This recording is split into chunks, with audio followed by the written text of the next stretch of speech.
No mesmo dia em que levaram ao ar, na emissora da CNN, imagens editadas e distorcidas das câmaras de segurança do terceiro andar do palácio, o que estava nas respostas passou a alimentar novas versões, um pouco delirante e criadas para distorcer o fato e as ordens do evento.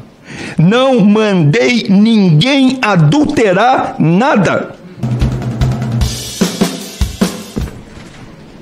Obrigado, presidente. Primeiro, eu quero agradecer aqui o convite, quero me desculpar pelo atraso. Eu moro na DF 140, quilômetro 2. Para vocês terem a noção, Jardim Botânico, depois da Papuda. Saí de casa precisamente às 7h30 e passando no escritório aqui para pegar advogado, cheguei aqui agora e peço as desculpas a todas as senhoras e senhores. Cumprimento o excelentíssimo senhor deputado Arthur Oliveira Maia, presidente da CPMI, excelentíssimo senhor senador Cid Gomes, primeiro vice-presidente da CPI, excelentíssimo senhor senador Magno Maltas, segundo vice-presidente da CPI, excelentíssima senhora senadora Elisiane Gama, relatora da CPMI.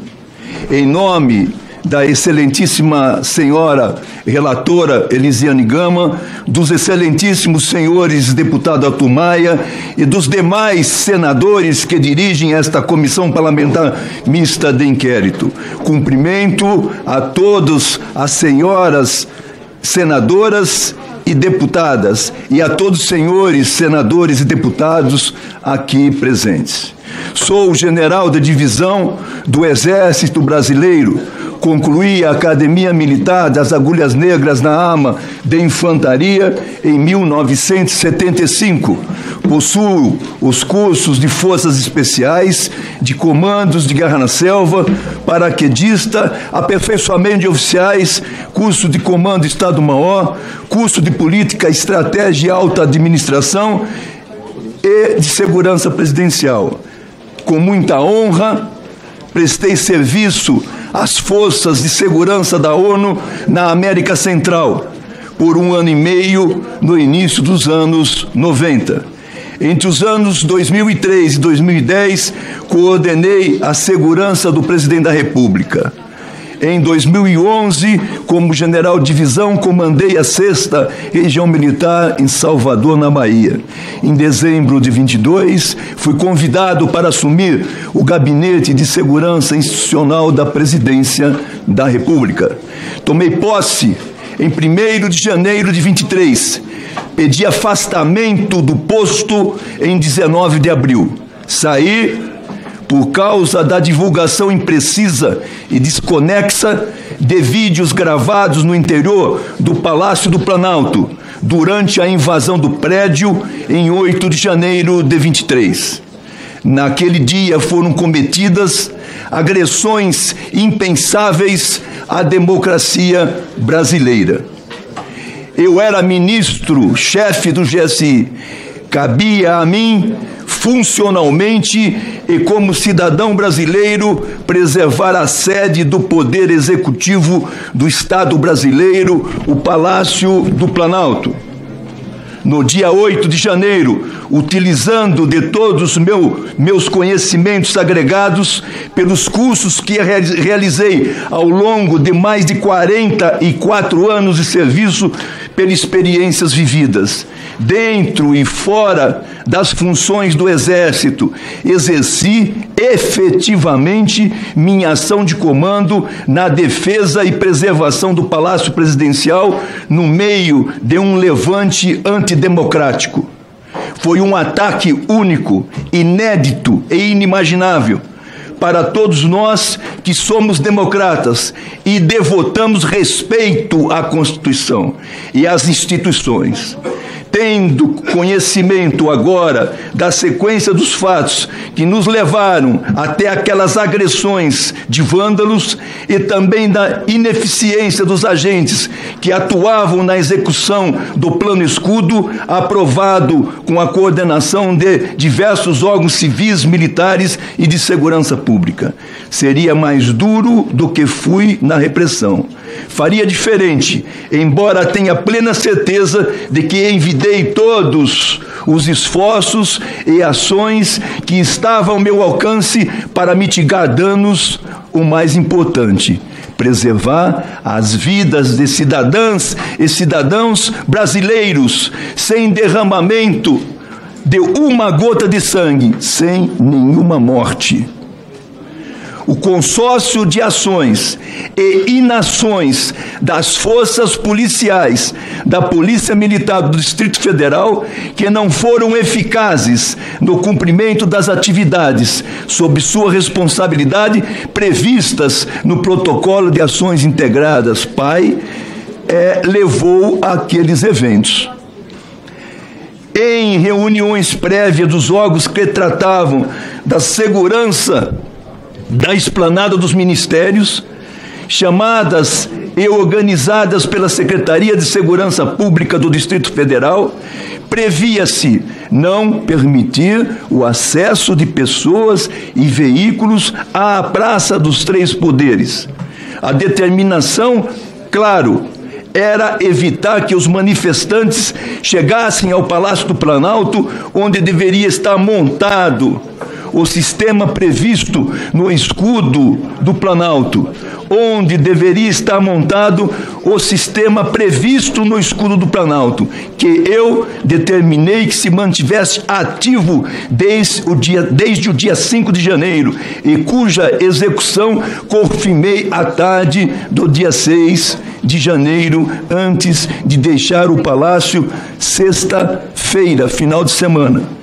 Todas essas medidas nos davam a segurança de que o planejamento de segurança e proteção que haviam sido planejados estavam sendo executados e seriam cumpridos, não existindo a possibilidade de um evento de magnitude do dia 8 de janeiro. Erros e avaliação no acompanhamento da evolução da situação, cometido por órgãos de assessoramento direta do Gabinete de Segurança Institucional, especificamente a Secretaria de Coordenação e Segurança Presidencial e a Coordenadoria Geral de Análise de Risco. Também determinei, sendo conduzido a uma má avaliação dos fatos por ter recebido informações divergentes de pessoas que trabalhavam comigo. Essas informações divergentes me foram passadas por contato diretos meus com o senhor Saulo Cunha, a Coronel Cíntia, da Polícia Militar do Distrito Federal, e o General Penteado, meu secretário executivo. Essas informações divergentes me foram passadas na manhã do dia 8 de janeiro e culminaram com minha decisão e iniciativa em ir pessoalmente ver como estava a situação no Palácio do Planalto. É claro que seria radicalmente mais exigente e minucioso no detalhamento do planejamento do esquema de segurança, mesmo aquilo sendo responsabilidade da Secretaria de Segurança Pública do Distrito Federal. Em resumo, olhando para trás, algumas decisões seriam tomadas de forma diferente. Para compreender os fatos daquele fatídico domingo, 8 de janeiro de 23, é preciso voltar um pouco no tempo. Sexta-feira, 6 de janeiro. O último dia útil da semana em que o presidente da República havia tomado posse sob um clima de brutal tensão de segurança e tudo havia dado certo. A posse presidencial, no dia 1º de janeiro, transcorreu dentro da normalidade. Foi uma festa democrática. Entre os dias 2 a 6 de janeiro, alguns ministros tomaram posse em seus cargos, medidas provisórias foram enviadas ao Congresso Nacional, parlamentares, governadores, chefes de Estado e integrantes dos três poderes circulavam normalmente por Brasília. Não houve um único conflito de segurança capaz de chamar a atenção do público. Permanecia, contudo, a situação embaraçosa dos acampamentos de partidários do ex-presidente diante do quartel-general do Exército, algo que não deveria ter sido permitido e o foi. O governo que assumia herdou a situação. Ela era incômoda, seja no governo, seja no comando das Forças Armadas e das Forças Federais de Segurança. A decisão do governo era pôr fim àqueles acampamentos. A Secretaria de Segurança Pública do Distrito Federal realizou uma reunião no dia 6 de janeiro, com diversos órgãos e setores encarregados da segurança e da prevenção dos distúrbios na esplanada, e o Gabinete de Segurança Institucional da Presidência da República não foi convidado para o evento. Isso é público. Dia 6, dentro de uma situação de normalidade, encaminhei-me para encerrar o expediente no Palácio do Planalto. Telefonei para o diretor adjunto da ABIN, Agência Brasileira de Inteligência, o senhor Saulo, que deu um depoimento sério, correto e verdadeiro aqui nesta CPMI. Trocamos ideias genéricas sobre a segurança palaciana. Não falamos de nenhum esquema especial para o dia 8, porque, naquele momento, não havia nenhuma informação que nos indicasse que ocorreria o que ocorreu, e as medidas de segurança preventivas já haviam sido tomadas. Reafirmo, o plano Escudo do Planalto estava ativado e operante por determinação minha. Deixei o palácio por volta de 18 horas. O Sistema Brasileiro de Inteligência, SISBIN, que tem a ABIN como órgão central administrador, tinha como canal oficial utilizado para a transmissão de conhecimento de inteligência com os demais órgãos uma ferramenta chamada Correio SISBIN. Durante os primeiros dias do governo, de 2 a 8, não foi repassado nenhum relatório de inteligência por este meio. E eu, com apenas 5 dias na função, trocava mensagens esporádicas com o senhor Saulo, usava o aplicativo WhatsApp do meu telefone pessoal. Em minha avaliação, essa troca de mensagem por um aplicativo aberto e por celulares pessoais não corresponde à forma de comunicação correta e institucional para a transmissão de informações sensíveis sobre a segurança nacional de suas instituições e governantes. Somente após os atos antidemocráticos do dia 8, tomei conhecimento que a ABIN havia adotado um grupo de troca de mensagens no aplicativo de WhatsApp, o qual estavam o Centro de Inteligência da Marinha, o Centro de Inteligência do Exército, o Centro de Inteligência da Força Aérea, a área de inteligência do Ministério da Defesa e a Diretoria de Inteligência do Ministério da Justiça. Voltando um pouco no tempo, porque é necessário fazer isso para compreender os fatos, no dia 6, depois de uma reunião onde a Secretaria de Segurança Pública apresentou o Protocolo de Ações Integradas PAI e ativou a Célula Integrada de Inteligência de Segurança Pública do Distrito Federal, os alertas de segurança do grupo da ABIN, até então compartilhados em um grupo de WhatsApp, cuja existência só tomei, repito, conhecimento após o dia 8, migraram para um novo grupo de WhatsApp. Como já foi informado, o GSI não foi convidado sobre a reunião do dia 6. Mesmo que tivesse presente, não seria o ministro do GSI que comporia esse grupo. Eu teria designado o secretário de Coordenação e Segurança Presidencial, General Feitosa, porque estaria na atribuição dele. Entre os dias 2 a 5, os alertas não apontavam para uma espiral de violência ou depredações que ocorreu. Ao contrário, diziam que o movimento se esvaziava. Por favor, presidente. Às 16h30 do dia 6 de janeiro, o alerta de atualização das manifestações registrou o seguinte: em Brasília, abre aspas, foram bloqueados os acessos da Avenida do Exército. O Exército realiza operações de redisposição da estrutura do acampamento junto a manifestantes, nas proximidades do QG do Exército e da Praça dos Cristais. Não foram identificadas manifestações em outros locais da capital. Fecha aspas. A Secretaria de Segurança Pública do Distrito Federal assegurava que tudo estava sob controle, que ações especiais eram desnecessárias. Aquele era o cenário no momento em que deixei o expediente no dia 6, sexta-feira. O Serviço de Segurança de Instalações do Palácio do Planalto corria dentro da normalidade e sem alterações. O plano escudo do Planalto estava operante e acionado. Sábado, dia 7, passei todo o dia em casa com a minha família em Brasília.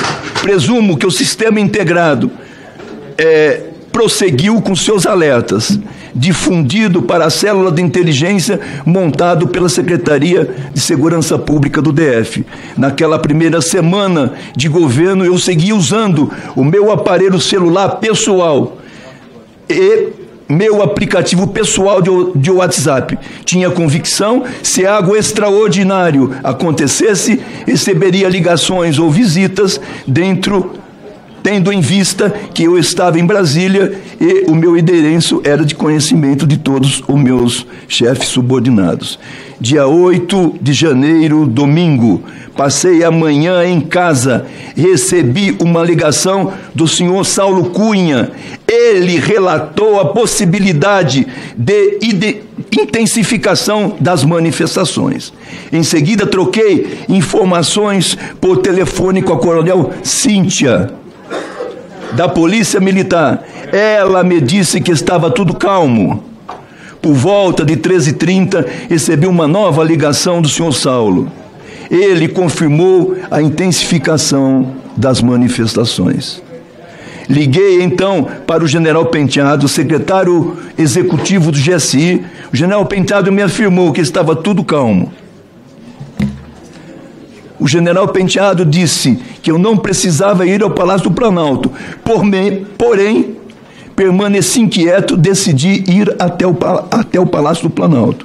Deixei a minha casa na região do Jardim Botânico, peguei a descida da QI 23, atravessei a ponte JK.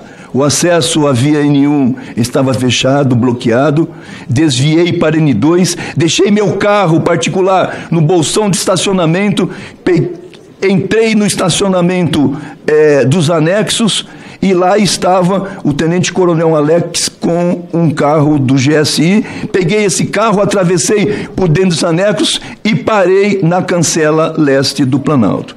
O general Penteado, que eu nem sequer sabia se estava lá, porque não perguntei a ele onde estava quando nos falamos por telefone, estava lá e foi ao meu encontro. Perguntei a ele o porquê do bloqueio na frente do Palácio, que deveria ter sido feito pela Polícia Militar do Distrito Federal, não havia sido montado. Aquele era o bloqueio do plano escudo do Planalto, e tinha que estar montado. Não estava. Cobrei dele, com um palavrão, o motivo do bloqueio não ter sido montado. O general Penteado não deu resposta à minha pergunta e saiu para montar o bloqueio. avistei, no meio da confusão, general Feitosa, secretário de Segurança de Coordenação Presidencial, o coronel Vanderly, diretor adjunto do Departamento de Segurança Presidencial, o coronel Garcia, coordenador-geral de segurança das instalações. Naquela hora, de pronto, liguei para o presidente da República e falei o que estava acontecendo. O presidente estava em Araraquara, já acompanhava os fatos. Liguei também para o general Dutra, que era o comandante militar do Planalto. Pedi ao general Dutra que mandasse para o Palácio do Planalto, de imediato e com urgência, todo o reforço que conseguisse reunir. Ou seja, além do que foi pedido no plano escudo, que mandasse para o Planalto os militares que se tinha à disposição em um domingo à tarde. O general Dutra conseguiu enviar mais 2 companhias. A primeira chegou às 16h40 e a segunda chegou às 17h15, respectivamente. Ao desligar o telefone com o general Dutra, olhei para a direção do plano piloto e os manifestantes vi os manifestantes começando a descer a pista do Ministério da Justiça, que é uma rampa. Assisti o último bloqueio da Polícia Militar ser facilmente rompido antes que os vândalos chegassem ao Planalto. Aquilo não podia ter acontecido. Só aconteceu porque o bloqueio da Polícia Militar foi extremamente permeável. Na reunião do dia 6, para o qual o GSI não foi convidado, estabeleceu-se o protocolo de ações integradas. Ele determinava que deveria haver um bloqueio e revista dos manifestantes na altura do buraco do Tatu, onde fica a rodoviária do plano piloto. E é a partir dali que o eixo monumental deixa de ser uma via eminentemente dos poderes de Brasília e passa a se tornar a esplanada dos ministérios. O pai também previa, como responsabilidade da polícia, que nenhum manifestante ou veículo atingisse a Praça dos Três Poderes. O bloqueio do buraco do Tatu foi feito, entretanto, a revista prevista para ocorrer lá não foi feita. Os manifestantes romperam com facilidade o cordão de isolamento da PM e impediram a revista.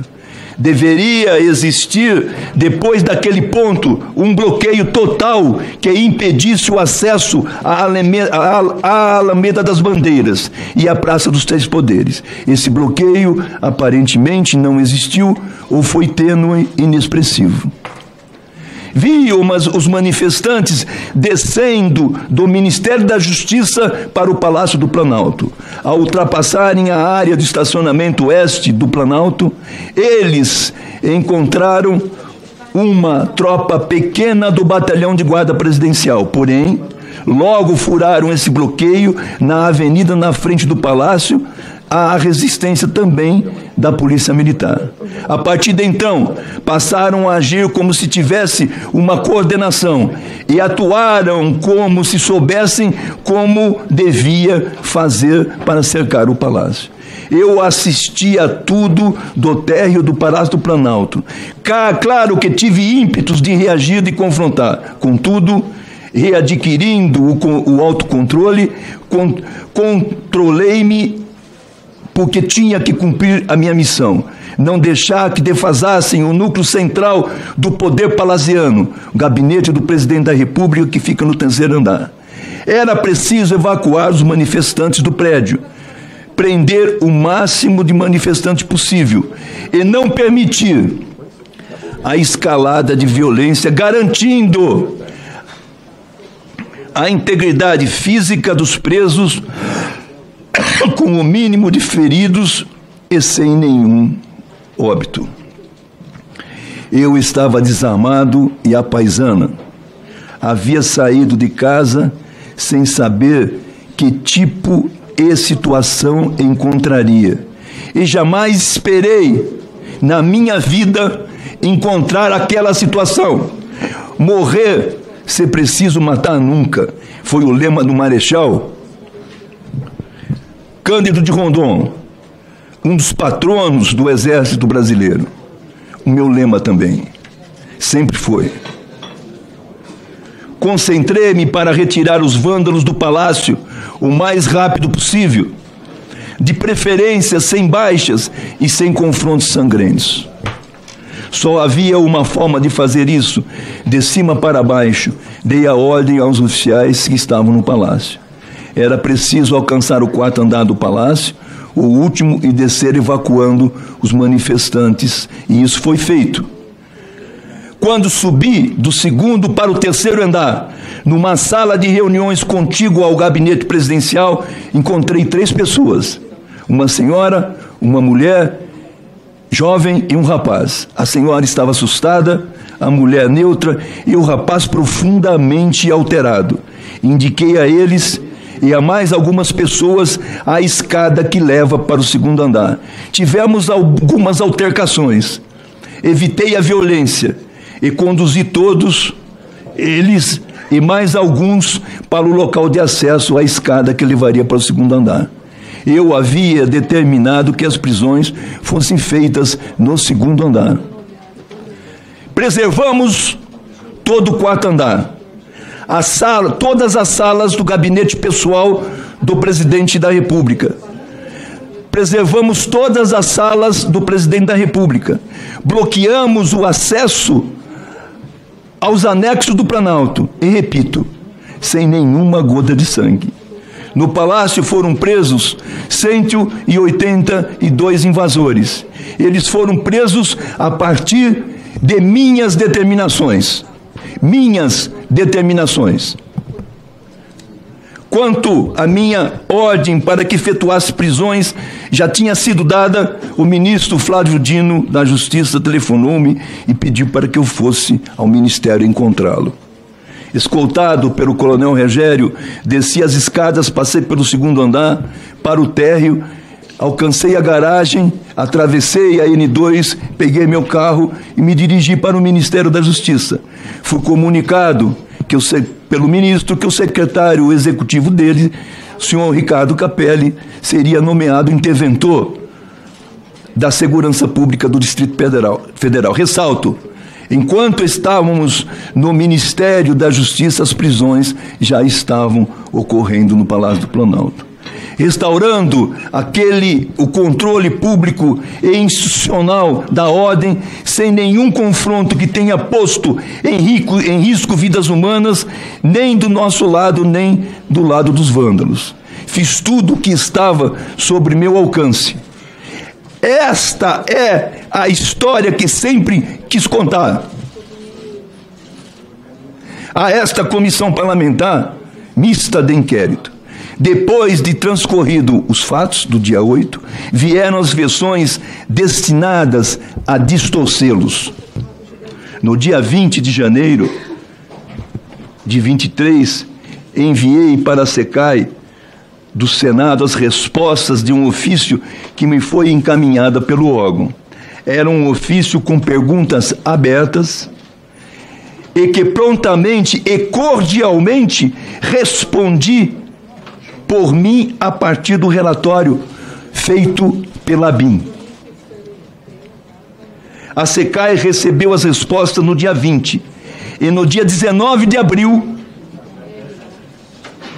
no mesmo dia em que levaram ao ar na emissora da CNN imagens editadas e distorcidas das câmaras de segurança do 3º andar do palácio, o que estava nas respostas passou a alimentar novas versões, um pouco delirante e criadas para distorcer o fato e as ordens do evento. Não mandei ninguém adulterar nada, nenhum documento. Não, e se for tratado com desrespeito ao HC... Senhor advogado, o senhor não está autorizado a falar. Mas eu vou... Não, o senhor não tem... O senhor está aqui... Não. Aqui vamos ouvir... A gente vai... Não, o senhor não tem como falar e muito menos polemizar com essa presidência. Eu peço a Vossa Excelência que se mantenha aqui ao lado. Vossa Excelência pode a falar com seu cliente, mas não pode polemizar com a presidência e muito menos falar. Isso não está autorizado por ministro e o senhor não vai falar aqui. Eu, entretanto, quero falar mais uma vez que eu não vou admitir desrespeito com o depoente. Não vou admitir. Cada um terá direito à sua fala e não é razoável que, enquanto o depoente esteja falando, que as pessoas se manifestam ainda mais com impropérios. Não vou admitir esta situação. Não tenho condição aqui, que eu estou ouvindo o depoimento, de saber quem está falando, mas as câmeras têm. E eu vou providenciar que as pessoas que cometerem este abuso saiam do plenário. Não vou admitir isso. Então, na próxima vez, eu vou solicitar que a Polícia Legislativa verifique quem está cometendo este abuso e não vou permitir a presença no plenário. Não, isso vale para todos. Todos. Por favor, general, continue. Presidente, muito obrigado. Eu repito aqui, não mandei ninguém adulterar documento ou retirar meu nome dos relatórios. Apenas, tão somente, determinei a seu Saulo que organizasse as informações que deveriam ser dadas à SECAI dentro de uma lógica única. Lógica única, presidente. Os alertas de segurança abertos com informações de fontes abertas haviam sido passados para um grupo de WhatsApp constituído de órgãos públicos e não com meu nome.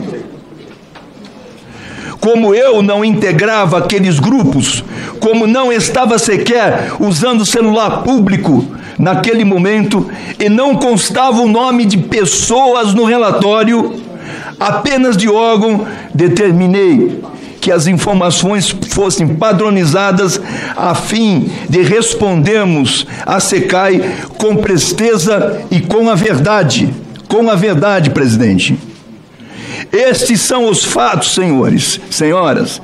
Estou à disposição dessa comissão nos termos e nos limites dos habeas corpus que me foi concedido pelo STF. Eu agradeço penhoradamente a todos os senhores e senhoras. Estou à disposição.